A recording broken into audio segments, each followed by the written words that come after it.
Okay, a lot of you are having problems with the calculations, so I'm just making this video to try and make it a little bit easier. We're going to start with 7.2 because the calculations in 7.1 were similar to 7.2.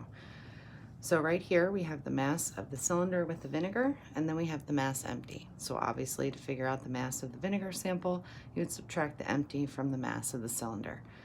Again, just so you know, all these numbers are made up. They don't match anyone's data, okay?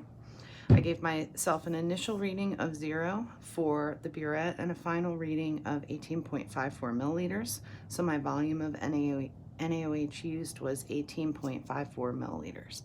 Now, please remember that you have to convert everything from milliliters into liters. I'm using a made-up molarity of 0.100 molar. You would obviously use whatever you calculated from 7.1 as your molarity. I need to figure out the moles titrated. Moles titrated would basically be the volume times the molarity. Now, we all know that molarity equals moles over liters. So if I know the molarity and I know the volume, I can figure out the moles.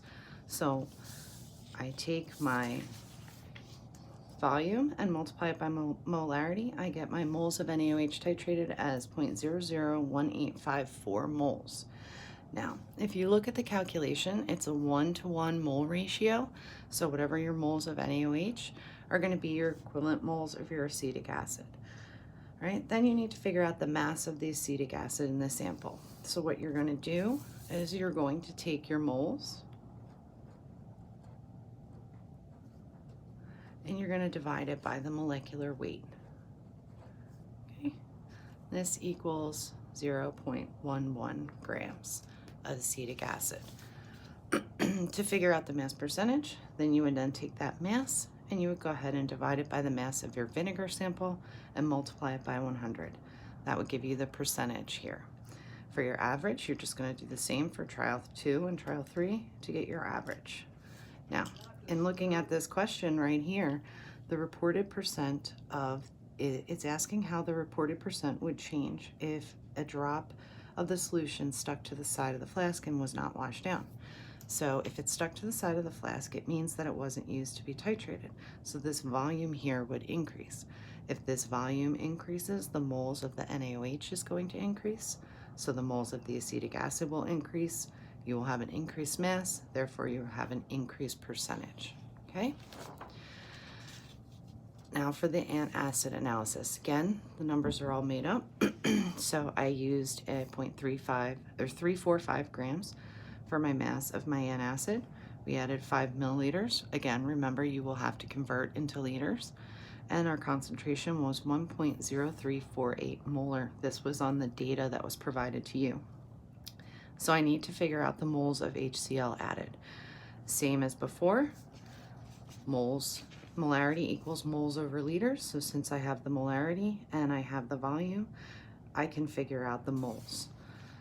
So when I convert this to liters and do the calculation, the moles of HCl added is 0.00517 moles. Okay, I made my initial burette reading in 0, my final being 22.10 milliliters. So the volume used is 22.10 milliliters. Using the same average molarity that you figured out from 7.1 and that you used in the vinegar analysis to figure out my moles of NaOH titrated. Same as before, I know the molarity and I know the volume, so I can figure out the moles. Multiplying and doing the calculation, the moles of NaOH titrated comes out to 0.00221 moles. Now this was what was used to titrate the leftover HCl, meaning that the HCl that did not react with the antacid.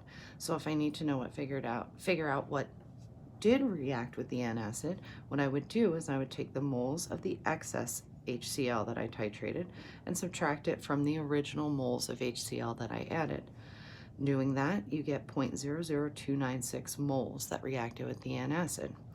Again, it's a 1-to-1 mole ratio, so the moles of the HCl equals the moles of the base in the antacid.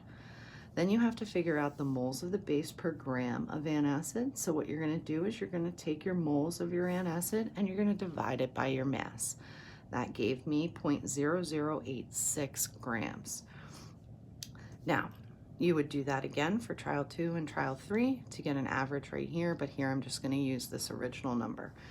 Then I'm going to say that Rolaids is what I used, so I need to figure out the cost per mole, okay? So what you're going to do is you're going to take 0.0221 dollars per gram, and you're going to divide that by your moles per gram. In doing so, the grams cancel out and you're left with dollars per mole. In this case, I'm left with $2.58 per mole, okay? So in looking at this question, if the endpoint is missed and too much is used, what will it do to the reported amount of antacid? Now, if the volume here increases, that means the moles are going to increase. And these were the moles of leftover HCl. So if the moles of leftover HCl increase, it's going to decrease the moles of HCl that reacted.